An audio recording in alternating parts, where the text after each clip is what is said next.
আজকে আমরা ওয়ার্ল্ডে যাবো। ওয়ার্ল্ডে যাওয়ার পর আমরা কিন্তু সকলকে কাস্টম চ্যালেঞ্জ দিব। দেখা যাক কে কে অ্যাপসেট করে আর কি হয়। চলো দেখা যাক। ওয়ার্ল্ডে যাই। ওয়ার্ল্ডে যাওয়ার পর এই দিলাম ভাই ভাই ভাই কাস্টম খেলবা ভাই। হ্যালো ভাই কাস্টম খেলবা? কথা বলে না। ও ভাই বিগ ফ্যান বানু।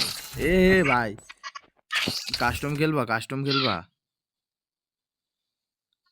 কথা বলে না। কেউ কি কাস্টম খেলবা? কিক মারি দিলি।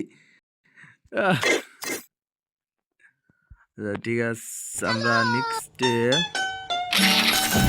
বড় ভাই কাস্টম খেলবা কেউ?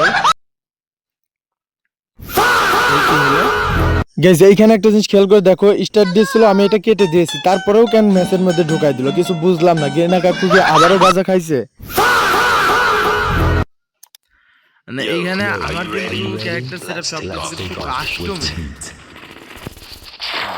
গাইস ভিডিওটা শেষ পর্যন্ত দেখবে, অনেক ফানি হতে চলেছে। আর যারা এখনো চ্যানেলটা সাবস্ক্রাইব করে নাই অবশ্যই এখনই সাবস্ক্রাইব করবে। আর যদি কেউ ফেসবুক থেকে দেখে থাকো অবশ্যই ফেসবুক পেজটা ফলো করে দিবে আর আমাদের ফ্যামিলি মেম্বার হয়ে যাও। চলো আর কথা না বাড়িয়ে ভিডিওটা শুরু করা যাক। যেহেতু ম্যাচ স্টার্ট দিয়ে দিয়েছে, এবার খেলতেই হবে। যদি বাহির হয়ে যায় গেনা কাকু আবার রিপোর্টও দিতে পারে, এই ভয়ে কিন্তু আমরা খেলার জন্য প্রস্তুত হইলাম। যেহেতু স্টার্ট দিয়ে দিয়েছে কিছু করার নাই। আমাদের মনে অনেক সাহস, আমাদের বুকে অনেক সাহস নিয়ে আমরা যাচ্ছিলাম পিকের মাঠে ল্যান্ডিং করার জন্য।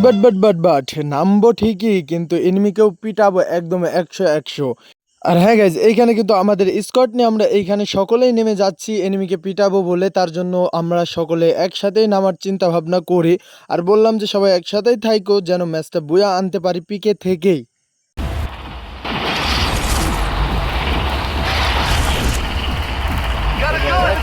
একসাথে থাকলে খেলা অনুকূলে নিয়ে আমার সামনে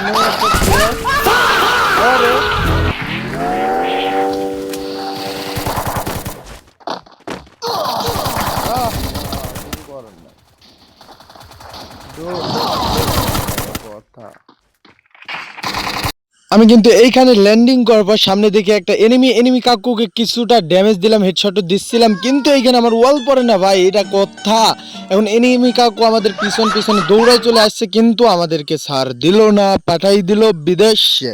আর হ্যাঁ গেছে, অনেক আকুতি মিনতি করার পর আবারও রিভাইভ পাইলাম। এটা কিন্তু ফ্রি রিভাইভ ছিল, এটাই পাইছি কারণ আমাদের টিমমেট অবশ্যই আমাদেরকে রিভাইভ দিবেই না, এটা ভালো করেই জান। রিভাইভ পাওয়ার পর আবারও চলে আসলাম পিকের মাঠে বাল পাকনামো করতে। এখন থেকে আমার সামনে আবারও একটা এনিমি, তাকে কিছু ড্যামেজ দিলাম, বাট সে তাসমের এমন জোরে দৌড় দিয়ে আমার পিছন থেকে মেরে দিল, রাগ করে গেম খেলায় বাদ দিয়ে দিলাম।